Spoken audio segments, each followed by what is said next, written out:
My name is Richard Sean Texter, and I'm here to talk about the Acts and the Proclamation of 1763. So in 1763, Britain decided to have all the colonists west of the Appalachian Mountains move back east to resolve the problems with the Native Americans after the French and Indian War. And I was forced to do that, so I decided to do that. A couple years later, the Sugar Act passed, and that was used to offset all of the war debt from the French and Indian War and help pay for some of the new colonies and the new territories. And all of this tax was added to some sugar and products like coffee and indigo dye.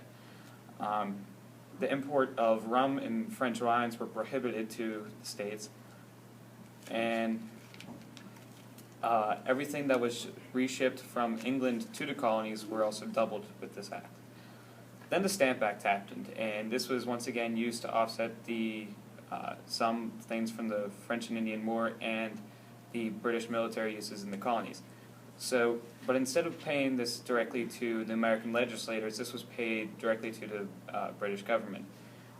And all printed materials, like this paper, and other things like the almanacs and the newspapers were taxed.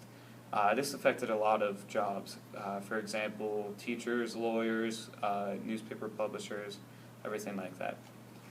Afterwards, the Township Acts happened, and that was used to offset the cost of administering the American colonies and protecting them. So, paper became more taxed, and some paints were taxed again. But these acts were then boycotted in the colonies, and all of these things were considered English luxury items. So the Americans tried not using English luxury items to not pay for this tax. Then after that, the Tea Act happened, and this was going on. The tea was already taxed for the last 6 years, and that was 3 pennies per pound. And now they cut out a middleman. So like, here's a tea company. They don't have to sell directly to Britain. They can actually sell straight to people in the United States, and that gave them a lot more money. And it was. But during this process, less tea was available to the American colonies, and I was mad about that because I like my tea.